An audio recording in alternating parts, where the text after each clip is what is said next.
Welcome to BlackUSA.news morning show. I'm your host, William Honolulu Jr. Join us as we explore the news and opinions that impact our community.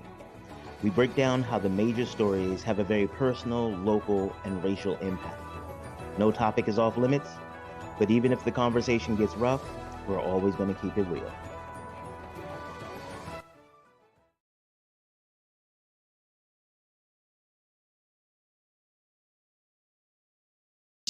Oh my God, my mic was muted. I was all excited to talk to you. See, this is what happens when you're sitting there in the background preparing, because I have a very special guest back with me again. She's coming to talk to us about homeschooling. Let me show you, I'm prepared today. I'm going to show you who we're going to talk to and about today. We're going to talk about this lady right here, the doc, Dr. Khadijah Ali-Coleman. One of the cool parts about this job, and I tell y'all this all the time, I get to hang out with my friends and have them bring their incredible stuff to you guys. And I get to do it again. Get to do it again.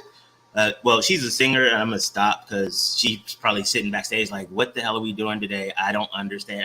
So I haven't really taken all of my meds for the day. Well, actually, I just took them, so there's probably going to be like 20, 30 minutes where this is just going to be a little weird, uncomfortable, but it's okay. It's okay. I told you, you all are all part of my mental health journey, my journey to wellness and to become a better version of myself, or some such nonsense. As always, want to give a big shout out to the super producer, Kyle Crazy Horse Morgan, and our assistant producer, Brandy Raymar. They're making sure that all the stuff in the background, like I could get to advance and figure stuff out. It's amazing. I want to say a big shout out to my handler, person that, again, helps me remember to take meds and pay bills and stuff like that. My personal assistant, Grace Oweka. So it is difficult to be an adult. To be honest, I've realized being a grown-up is ghetto. It is so ridiculously stupid, and it absolutely nothing like they said it was going to be in the brochure. Nothing like they said it was going to be in the brochure. So it's like, I'm out here doing it, and it is important to have a team of people around you that can help you and help you access resources, help you honestly sometimes reflect and get beyond kind of the story, the narratives you tell yourself in your head as you navigate through life. So please be mindful of your social support network, be grateful for them, but also recognize who should be there and who shouldn't. There's a time for everything and everyone.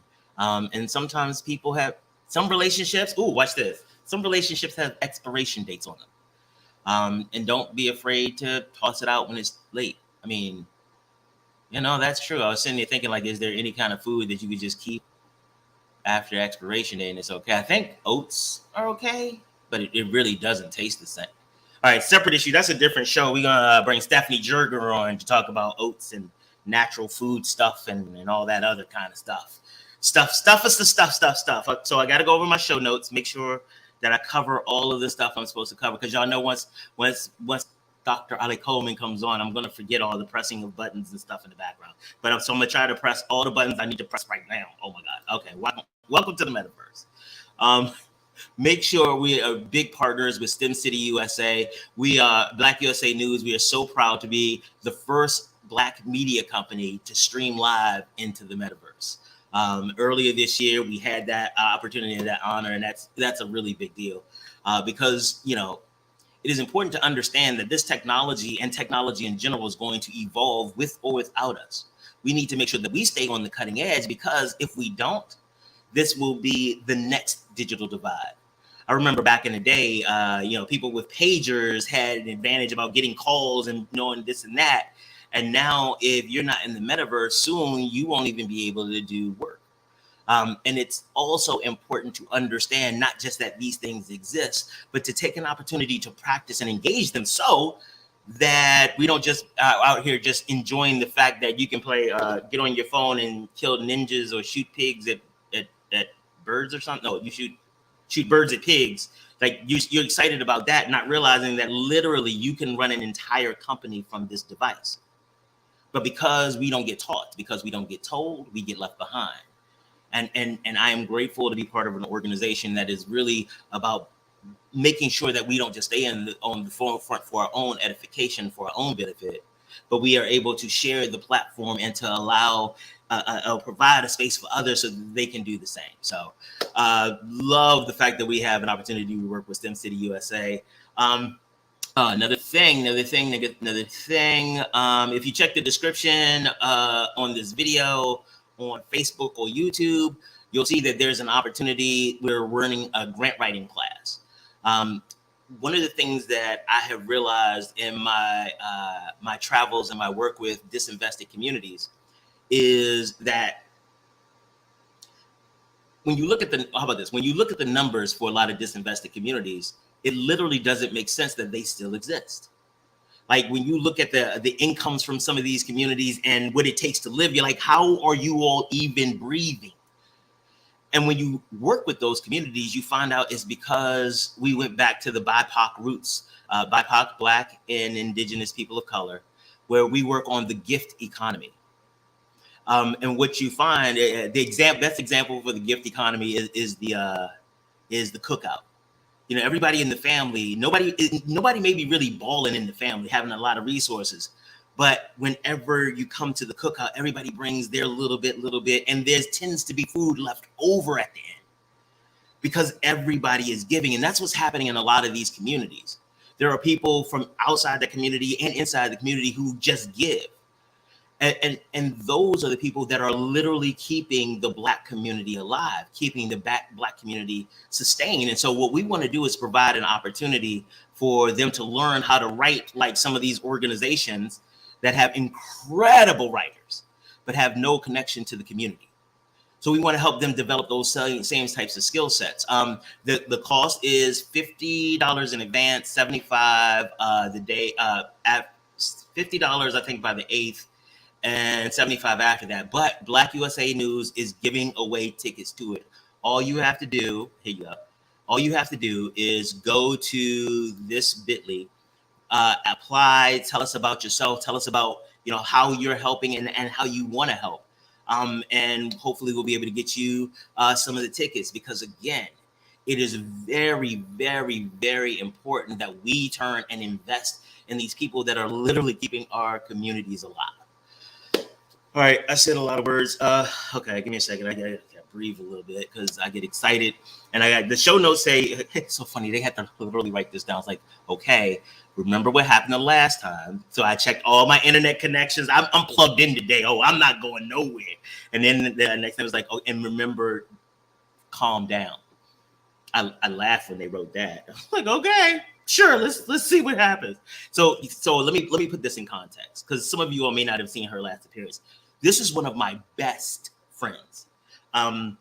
She was one of the first people I met in undergrad. Wow, that's a lot of time. I did the math and carried some. I was like, oh wow, we're in the 3rd decade or something right now. That's wow. Okay, all right, wow. When that hits you, you have to sit back and go like, oh, wait a minute, wait. That's old. But it's okay. I've been waiting to be this old for a long time.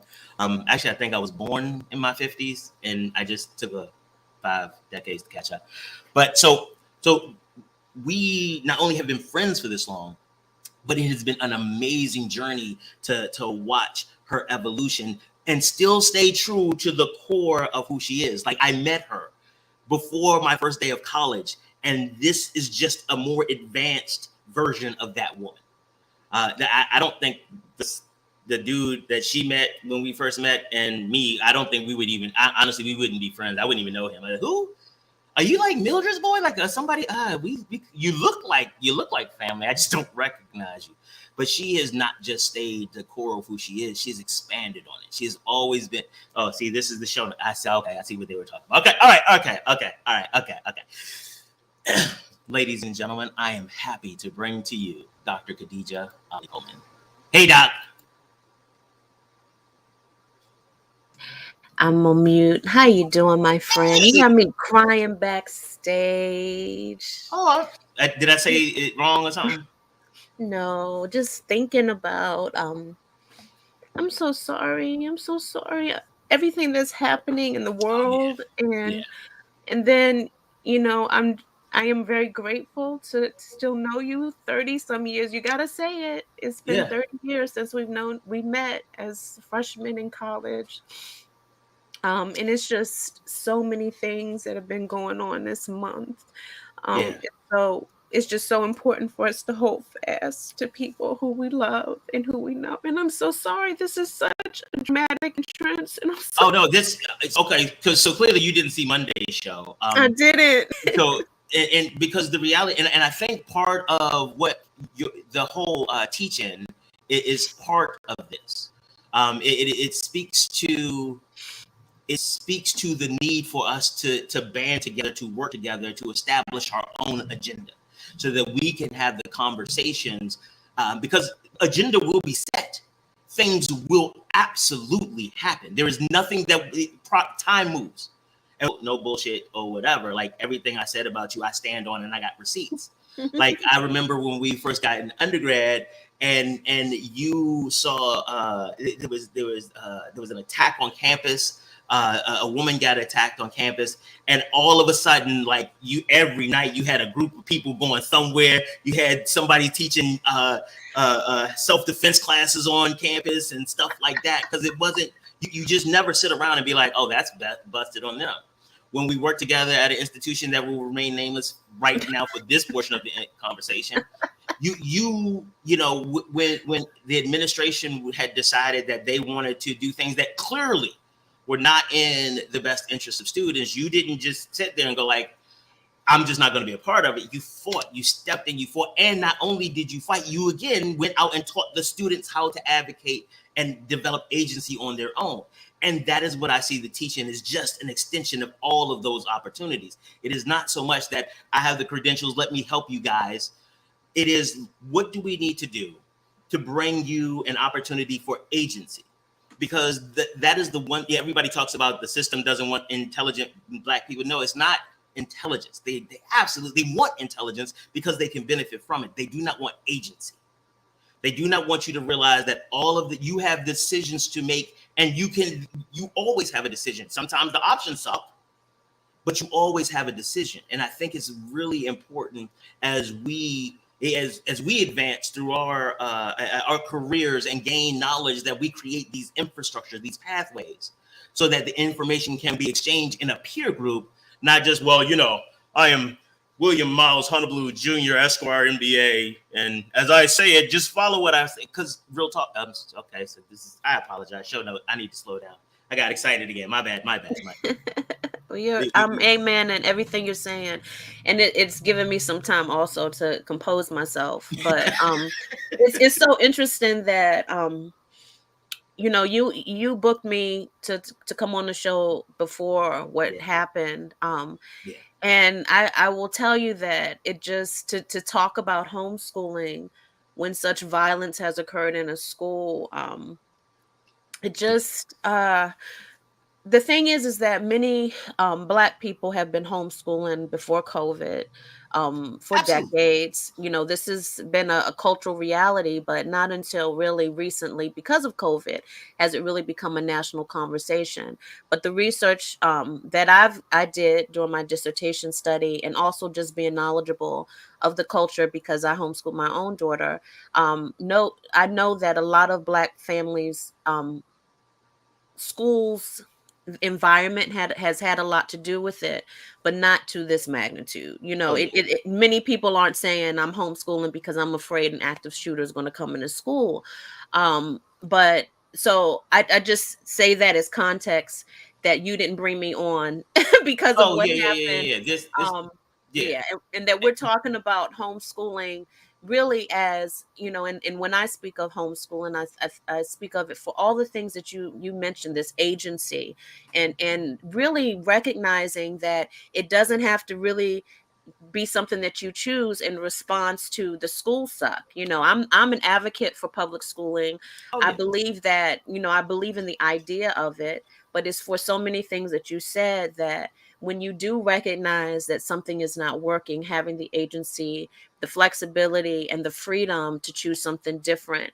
And homeschooling really is a pathway that many parents are seeing, allows them, is twofold, allows them to curate this learning journey for their children that really is inclusive of the things that they find important enough to be included.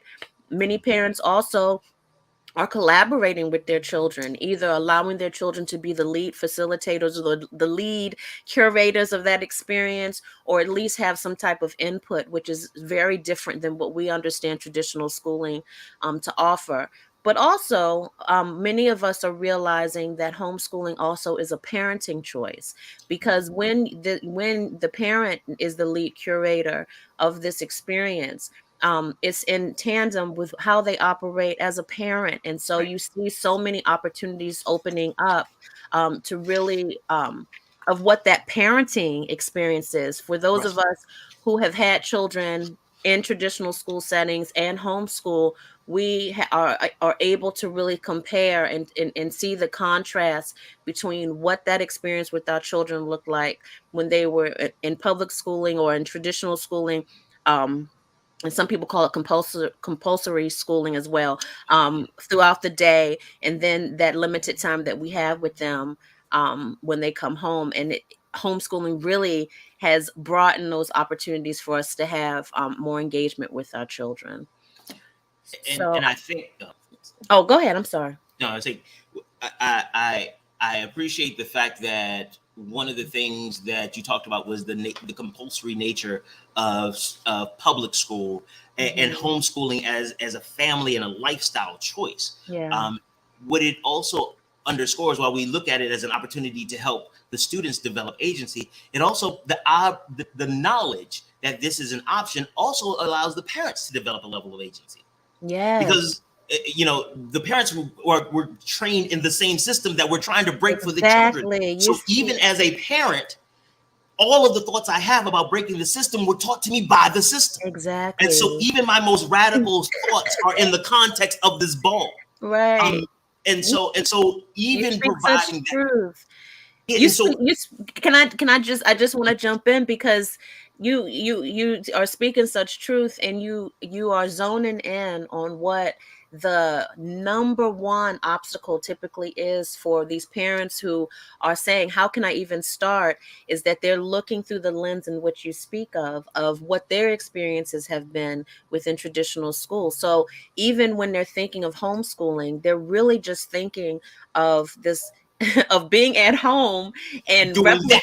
replicating a traditional school setting, when that is by far not what the majority of people who homeschool are not really doing that. I So apologize. I almost exploded again, because you talk about this as parents, but it's not just parents. So I right. do work with different types of companies who, and some of them are in the field of education, because I've Yes. done a lot of work in education. I Yes. swear to you, this was a conversation with one of them. Yeah. They were doing an enrichment program, and when we were trying to come up with the model for the enrichment program, they was like, well, the school system that we're working with, they do this many hour, this many minute block, so we have to Yep. do the same thing. No. And I said to them, I said, you realize that the only reason you're here is because what they're doing isn't It's working. not So why are you working. just replicating what they're doing? Exactly. And again, these are very degreed people, very accomplished people, but they had been trained in that system, it's particularly in Yes. that school system.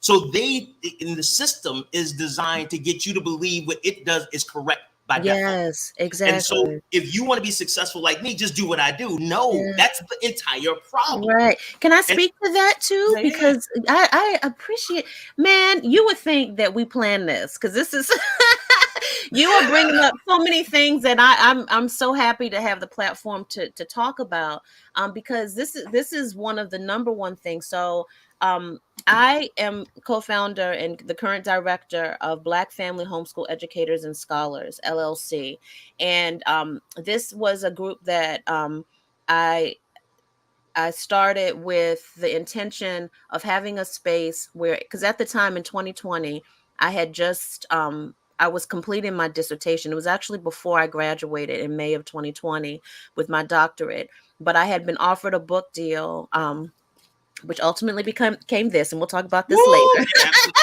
Yeah, we're gonna talk about but, that. um, 'Cause people but gotta I, know how to buy stuff from you if you come here. People gotta know how to buy stuff. right. But before the book even came to fruition, wanted to create a group. I have I love social media. I love having spaces to convene with folks. And it was intended for researchers like myself and the person who co-founded Black Family Homeschool Educators and Scholars with me, for us to share research, but also be a space for parents to convene and use these resources, but also share their own practice for things that work.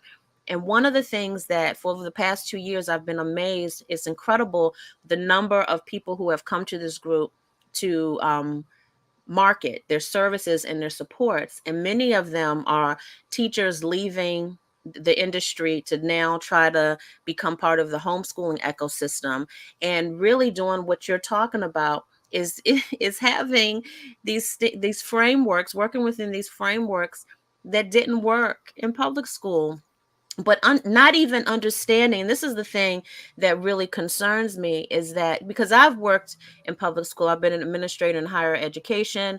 I've done significant work, years, managing out of school time programs. So I've been integral in P through 12 environments as well, and knowing that a lot of the things that are implemented in traditional school settings are because of this large group of students that teachers are working with. And so they really are because of classroom management. It's not because it's best practices with learning, or everything from standardized testing to the formalized structure on how children move from room to room. All of these things are about classroom management. They're not about learning.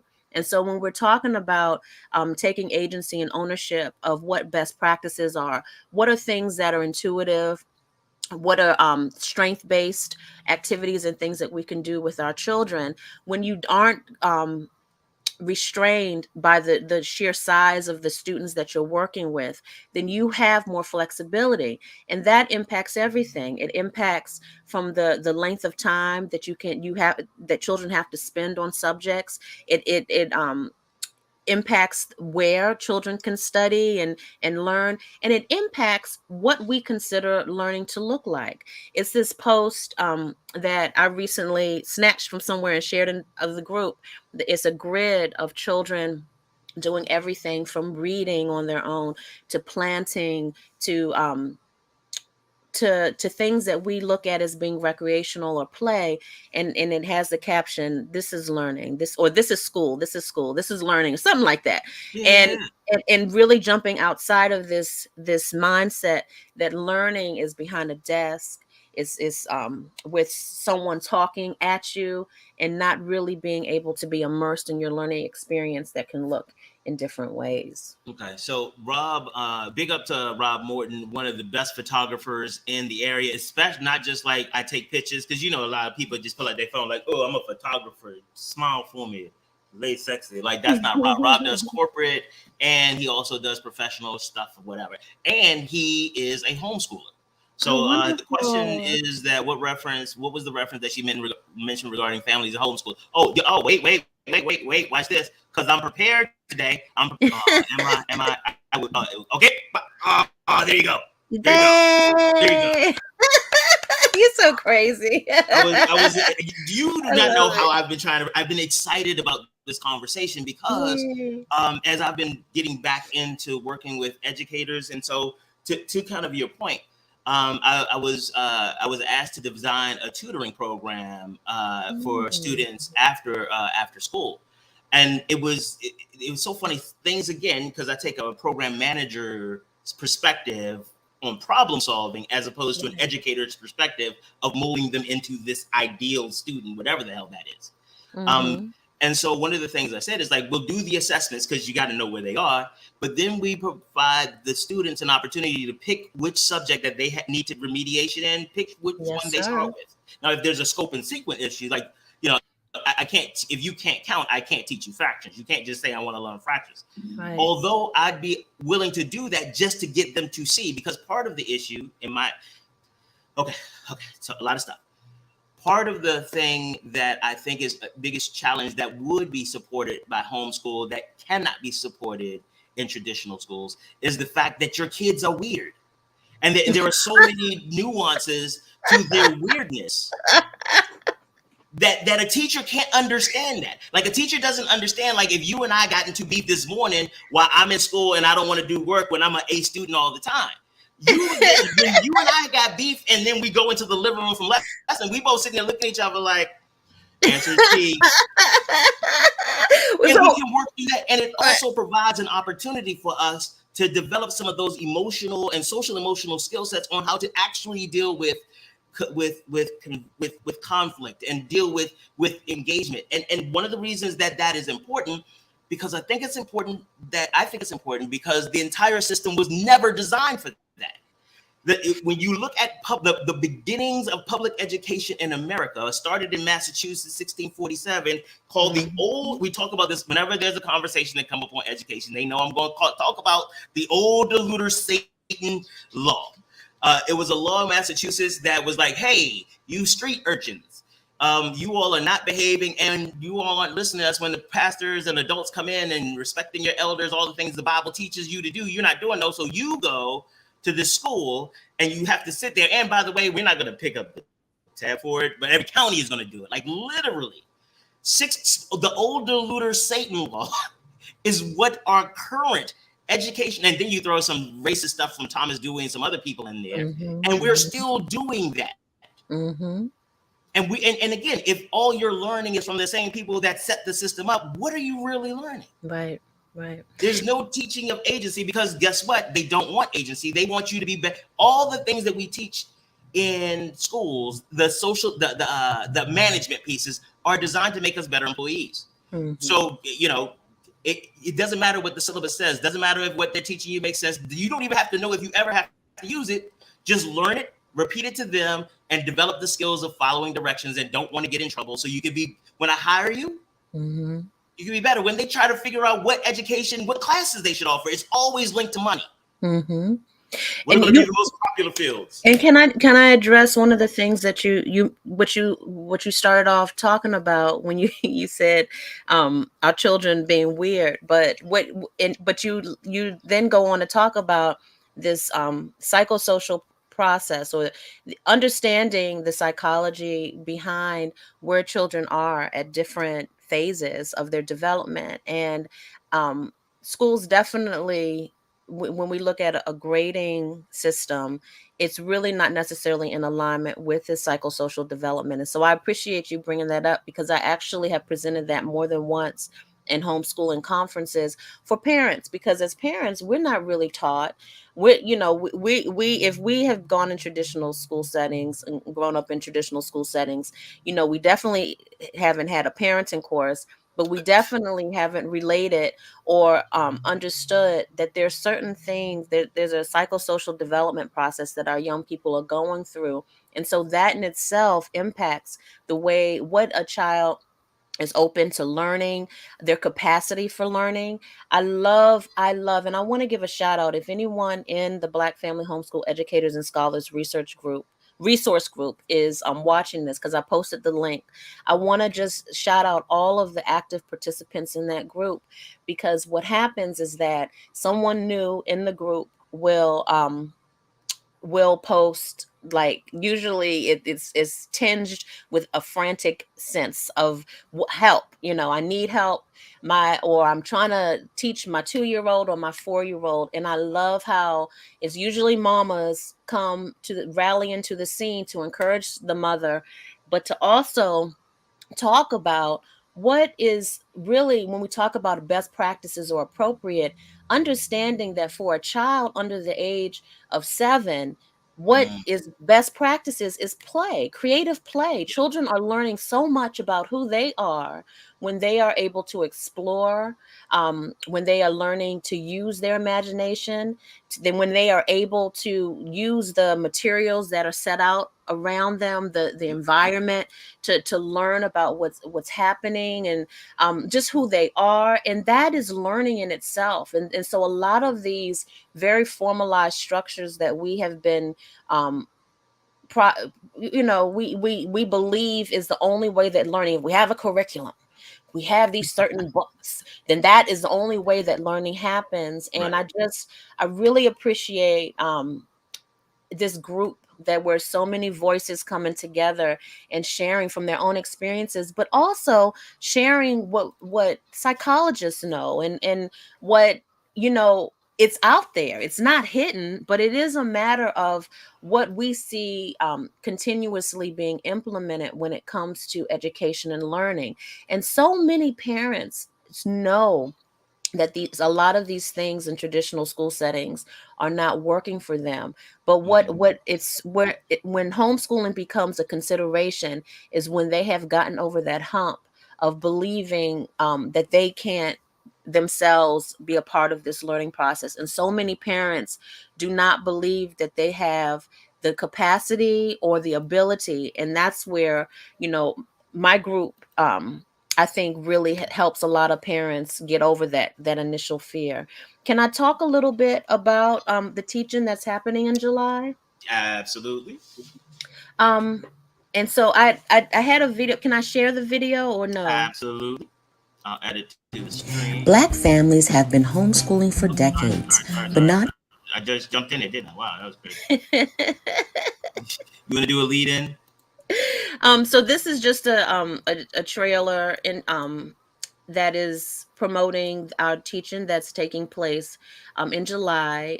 In the past, this is a third annual. The past 2 years, it's been 5 days. I just have a lot on my plate this year, and so I whittled it down to 3 days.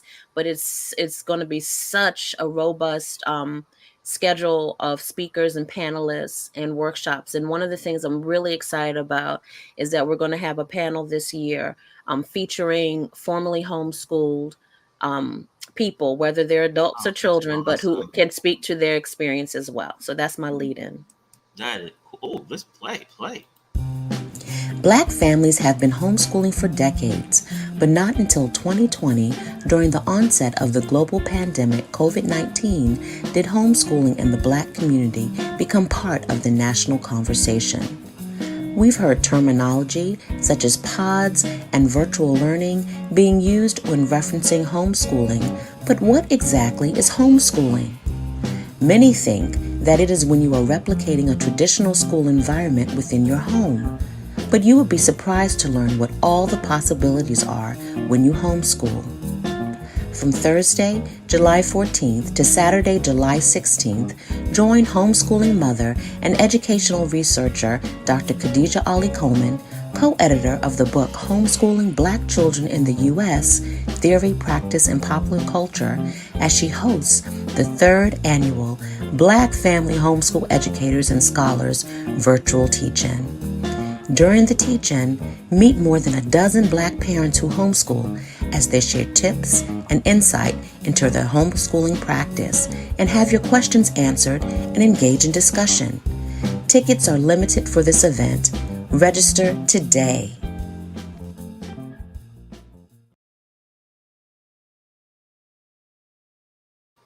I'm pretty comfortable that there was more emotion supposed to be there. Pretty comfortable that was a thing. I don't know if it did it freeze up?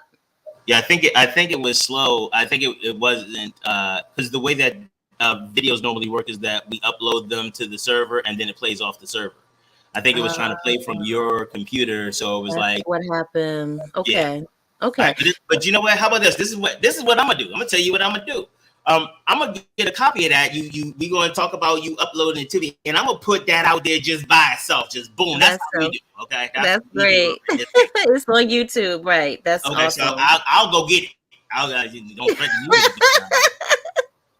Okay. But so look, make sure that you all pay attention.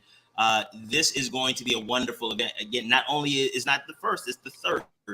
And each year it has gotten more intense. It is delved deeper into engaging people. And I particularly clip this before and put it up.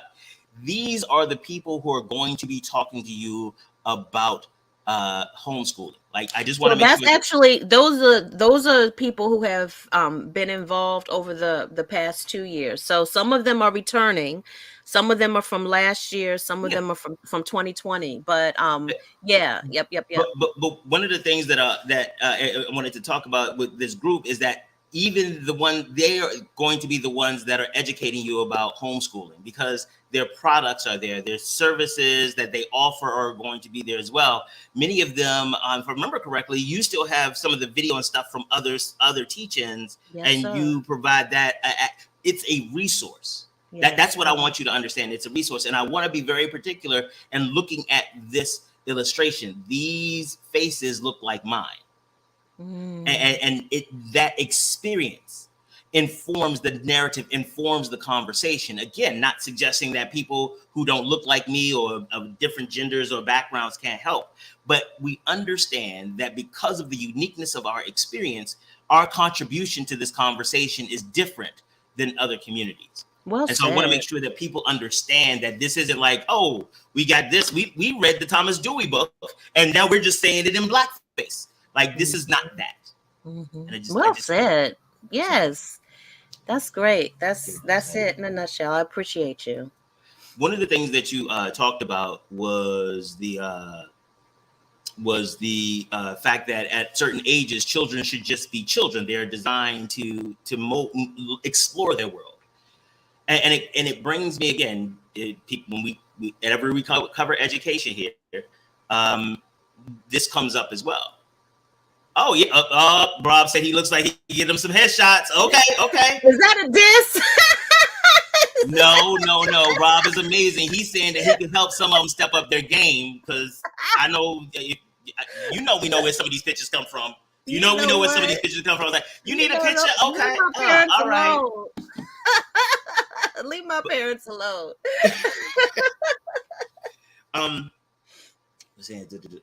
But it for me, it always comes back down to the money. As an animal, as a mammal, I don't believe that there's another mammal that forces its young just to sit down unless it's about safety or food. Like, if you got to be quiet so we can hunt a gazelle, now, hey, shh. Or if you got to be quiet because something is looking for it, shh. Other than that, just go around, look around, just be safe, go around, jump in water, play in mud, I'll come back and lick you clean later, which whole other thing. I'm glad we've evolved beyond that, because I could imagine having LJ you okay? Oh my God. but as humans, in capitalists, victims of capitalism, we are training our children and their lives to be employees. Because what do you, at work, you are taught to walk in line, follow directions. At work, you are taught to, and we often talk about violence here, and I big up to Ceasefire Baltimore, because it's not just about control. They help us understand what violence looks like. Because while a lot of the violence that we abhor is the type that takes physical form, I realize that I have said things to people that have had much lasting effect than any physical damage I could have done to them. And so the system that we have is designed specifically to make us better employees. Make sure that we learn to accept arbitrariness. We learned that I remember this, and we talked about this the last time. The teacher, too many thoughts, not enough mouths to use them all. Coming back to, I really agree with your point that the system is not designed to help them become their best selves. It is designed to help them be more effective cogs in the larger machinery. Is that consistent, or because I do have diagnoses, so it could just be a crazy theory of a crazy man. It feels anchored. So what do you think? So you're right on target, as you often are. And what I think I mentioned it last time I was here as a guest. If folks don't already know about you being the father of two, the co-parent of two amazingly brilliant young men, and you know a little bit about this because they're off the chain brilliant. And you're right. And for those. And then you have tracking within schools. So it's, in general, you have these traditional learning spaces. And I wouldn't say necessarily just to be cogs, but there definitely is tracking in schools where certain children are given opportunities that other children are not given.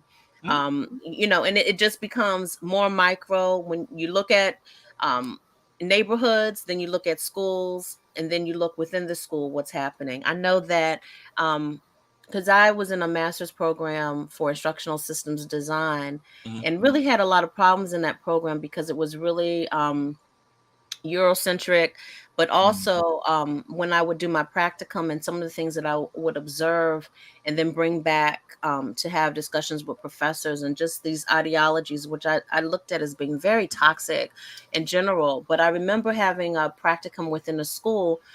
It was a school where was considered a magnet program, and it was the magnet program was a Montessori program, and so it was a predominantly Black school, but most of the children in the Montessori program were non-Black children, and the children that were not in the magnet program referred to themselves, or had been referred to, and then started to just own the title of being the comprehensive kids, right? It's the comprehensive kids, and then it's the children that are in the Montessori program. So I use that as an example, but research will tell you that children start to know that they're being tracked, and then they start to take on this ownership of these learning abilities that the schools have now determined that they are only capable of so much.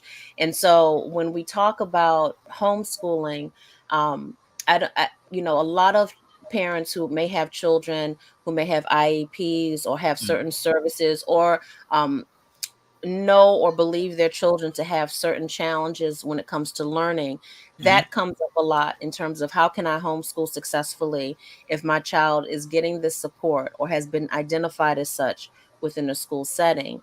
And so what the research will find, but also when you hear just anecdotal testimonies from parents, I reference the Black Family Homeschool Educators and Scholars Resource Group on Facebook, where a lot of conversations take place.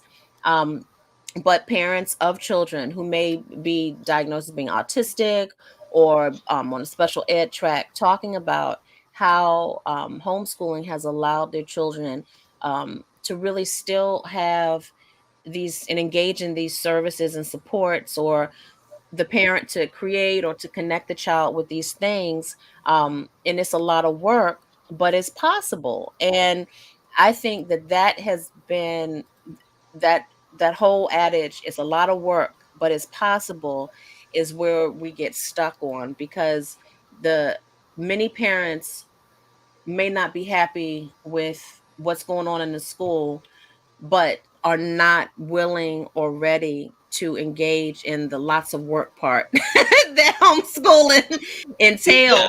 And so that's what I'm here to say, is that there's sacrifice involved. There is work. You do things. It's not just a matter of you sit the child in a room and say, here, get to learning. It is an investment of time, energy, and resources. But that doesn't necessarily mean that it's impossible, or that is not something that may be compatible with a life that you can shape around this homeschooling journey. Before I move on, Rob said no shade on the photos. I can vouch for that, because Rob is a good dude. Like I said, he's always trying to take people to the next level. I was just teasing. Yeah, I know, but I also wanted him to see this link, the Facebook link. So that's where she's talking about the resources are and stuff like that. You talked about the tracking in these kids who consider themselves comprehensive, but I think part of you touch on a very larger portion of this construct that is problematic. It is that those labels become identities for the children. And I, like literally this week, I was talking to one of my friends who's a math teacher, and she relayed this story. There was a kid that she could tell he was passing tests and stuff like that, but just totally disengaged. Right. And so she went back through, and by the way, one of the other challenges is that a lot of these places that when they look at data, teachers, and she wanted to, and she's a great teacher. And it was like, something bothers me about this. He's too good to be, like, there's an inconsistency. And she saw that he was listed gifted and talented. And then she started going back through his grades and was like, you've been listed gifted and talented since the 5th grade.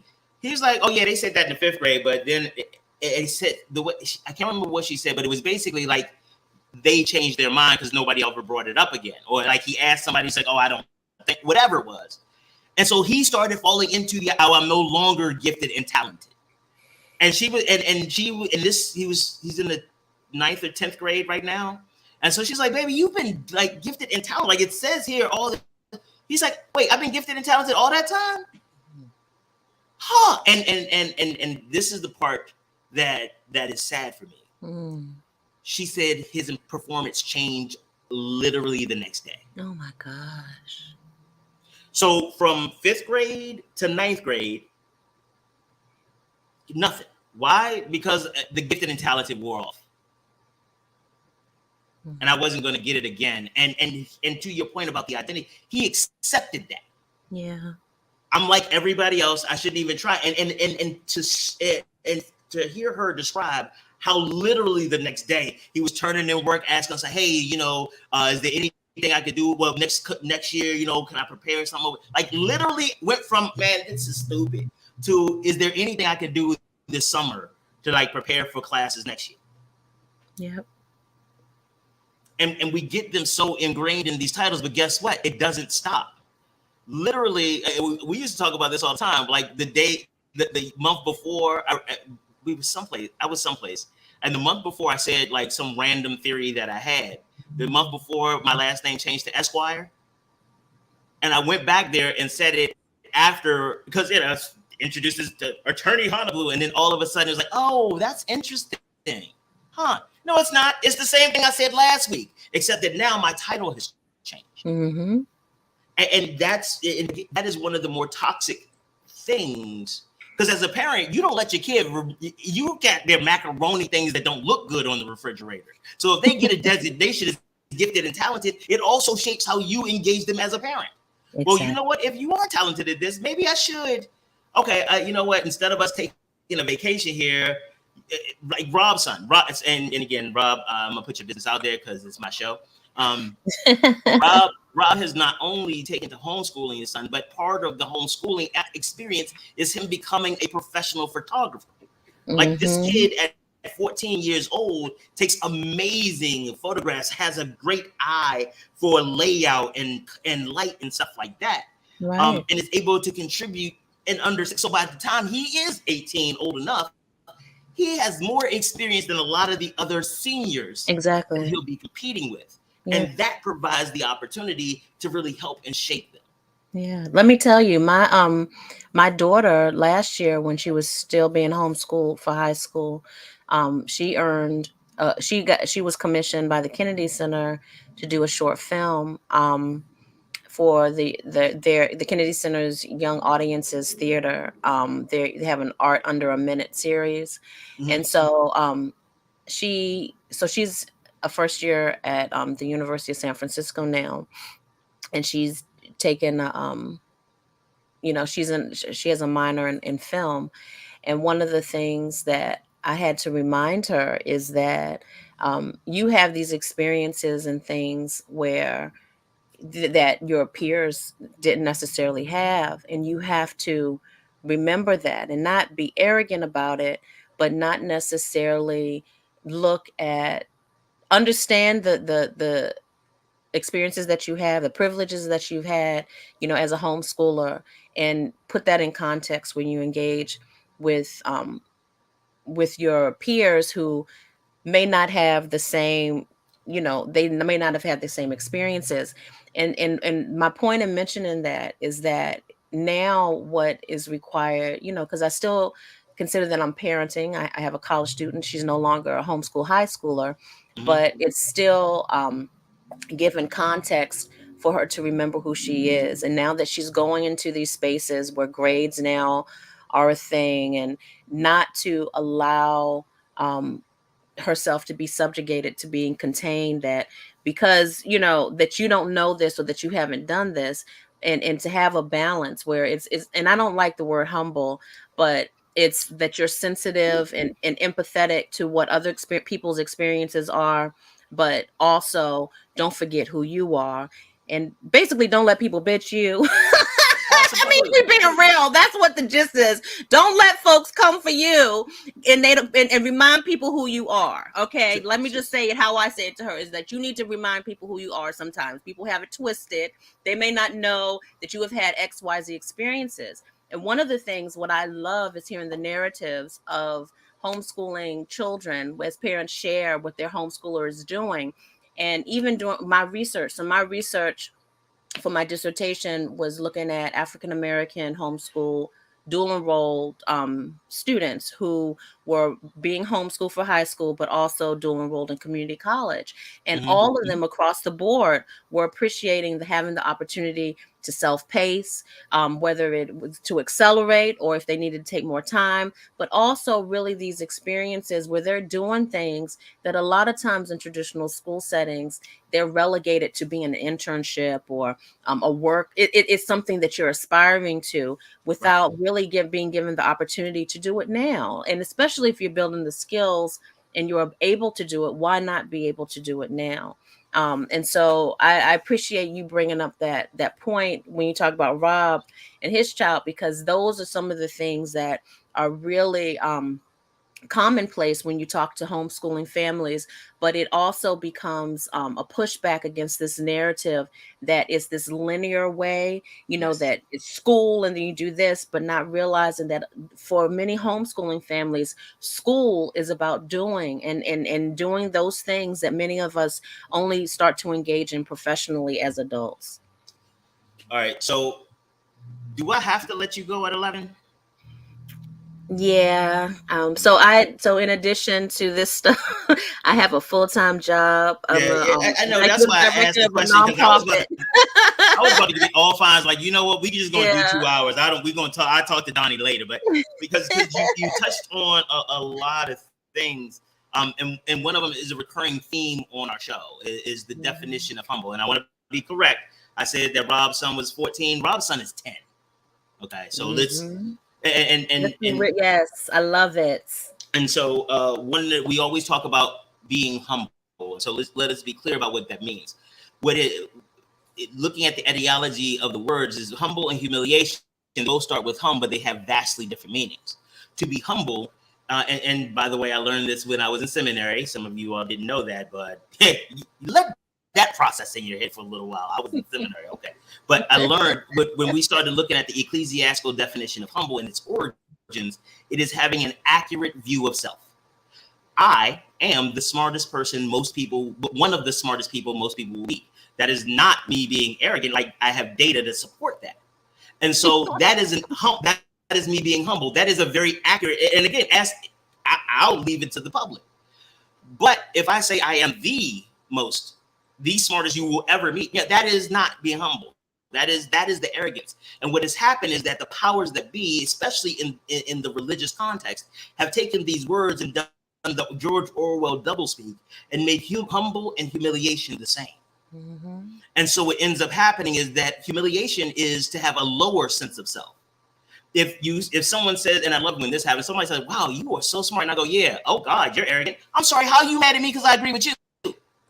But it is this idea of you're not being humble because you don't have a lowly sense of self. And I think when you take the opportunity to homeschool, you absolutely give them an opportunity to develop an accurate sense of self because you understand their complete self, not just the representative. Because nobody at school knew I was having problems anywhere because I was the good student. I showed up. I was polite. I did all the extra assignments, not realizing that I was drowning. But they only saw my representative. When you are home, you get to see it. And so if behavior changes, you get an opportunity like, wait, what's going on? Is the content problematic? Is something happening, as opposed to he fits the parameters. Now I got 20 other kids to worry about. Yeah. He is not falling outside of the parameters of what I have been designated as my legal and my moral responsibility of okay. If he is in this parameter, cool. I love that you bring that up because that, especially like with COVID, that was definitely one of the things that, and I actually, in this book, Homeschooling Black Children in the U.S. Theory, Practice, and Popular Culture, Yeah, and it's available for purchase in most places where you buy books. But my chapter is the last chapter in the book, titled Black Excellence. But I talk about what it was like homeschooling in 2020 and 2021 with COVID, and all those things that you speak about, being able to pay attention to and to see that, my daughter wasn't necessarily okay. You know what I mean? And, it was this belief that, oh, all the children who were in school were going through these things of being separated from friends and not being able to go in person. But many of us who were homeschooling before COVID, we also, homeschooling didn't mean that we were always at home. And for us, our homeschooling practice revolved a lot around field trips, being outside of the home, whether it's attending plays or going to the library. And she had friends. So setting up dates with her friends and things like that. So COVID really impacted my teen at the time as well. And so, but I was able to pay attention and to see all of these things, like what you speak of, because she's home, and because I have a history now of being with her and seeing how she is. I can compare and contrast, and those are the things that lead me to, as I opened up talking about, that is not, homeschooling isn't only about the education. It really becomes part of your parenting practice. And you then become so attuned to who they are as growing young people that you may not necessarily have the same level of insight, because school monopolizes so much of the life day for our children when they are engaged in traditional school. I wanna put Rob's comment on here because he's talking exactly about what you're talking about. He does horse training, assists them with photography and video, takes business classes to understand how business works. They speak to him like a human while correcting as needed. Like that part right there, because the system is not designed to treat our children like humans. They are products. They are inputs. They are resources. But as a parent, you don't look at them like that. Right. As a meaningful stakeholder in their lives. And to your point you made is that it's not, I just have to deal with you this year and maybe I'll see you in the hall next year. Like you were invested in the content. All right, I didn't even finish writing his stuff. He's a 10-year-old boy. He needs to be a boy, but not unbridled. That is that. In the comments, thanks a lot, Rob. He put the link to your book in the comments. Wow, my man. I don't know, Rob, but we need to connect, because I even like the use of the language that he uses. He's a human, and the way that you speak and just have all of that stuff matters. It matters. Yes. And you learn so much about who you are as a person when you homeschool. I'm going to be starting, and I have it on my website, Khadijah Ali-Coleman.com. I have a link. I'm going to start offering classes. I realized that I want to be of benefit to the parents. And if I offer anything, it'll be for parents or for parents and children. Not necessarily, I'm not interested anymore of working directly with children as I am of being of encouragement to parents and offering, because I learned so much on this journey as a homeschooling parent about myself and things that I didn't think that I had internalized about what learning is and what it can be. And I just really want to help parents make that shift in thinking, that paradigm shift, and really engage them in an activity alongside their children. One of the biggest joys that I've had as a homeschooling parent was to be able to participate in things with my daughter, not just sending her off. We've done everything from learn about crystals. She always was obsessed with rocks, even as a little child. Wait. Because I said we could go 2 hours and you starting a whole new show. Don't be disrespectful. I don't appreciate that. But so, and I'm gonna put this out for everybody. So if it doesn't happen, they know it was your fault. Oh no, what, you thought it was different? I don't act different because I'm on my show. I be damned. Platform. like this conversation is very meaningful to me, especially in the light of a lot of stuff in my personal journey. Again, I don't have kids in the game anymore, but this is important because had somebody done this before, then my kids would have had an even better experience. So I don't want somebody down the road to say that about me. So bringing people like Rob on, bringing some of the other researchers that you have, let's do that. Once a week, whatever you want, you can come on and talk about it, and really talk about it in a meaningful way, because I think part of the challenge is that even in the public discourse, we are talking about the surface part. Like, it's so big. In an hour, we just, it's like we didn't even do a good sampler session. Like, if we went to a restaurant, like, well, this ain't even all the stuff you got as appetizers, because it is so large. And I would love to make this part of a recurring theme on how we handle and engage children, and talking about agency, whether you choose it or not. To know that it is an option that is available. So if it don't happen, it's because she didn't follow up. I would love to. So let's make that happen. I would love to do something like that starting in August. After our teaching, I would love to do that. And I appreciate the offer. So yeah, and let anybody, any of your squad who is going to be part of the teaching up until the teaching, they can come and we can talk to them in their areas.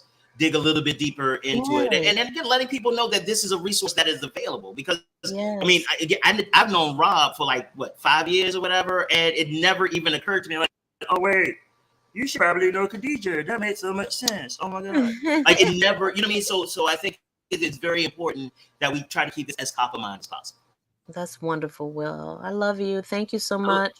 I love you too, baby. Go ahead and get to work and make money and stuff like that. All right. Bye, everybody. Wait. Look at this. Already, Rob has already reached out to you on LinkedIn. Get off here and jump on LinkedIn and say what's up to my man. Will do. All right. See bye, everybody. Happy Friday. Right. My God. When I tell y'all all the time, I have one of the best jobs in the world. I get to talk to my friends about amazing stuff that they're doing that is literally changing and transforming lives. Big up to my man Rob, Traylon Photography. Go and check them out. Hey Rob, make sure you drop your contact information, like how they can get you online in there. And if you haven't, make sure this is what his picture looked like. That's Rob right there. Look at his charming, light-skinned gentleman there. He wears bald a lot better than I do, but it's whatever. Make sure you all hit him up. An amazing photographer, and on top of that, he's a really good dude. All right. Damn, this is, whoo. I feel so bad for you all, because you all can't do this all day. You all can't just sit here and talk to your friends. I am lucky. I am blessed, and we will be black tomorrow.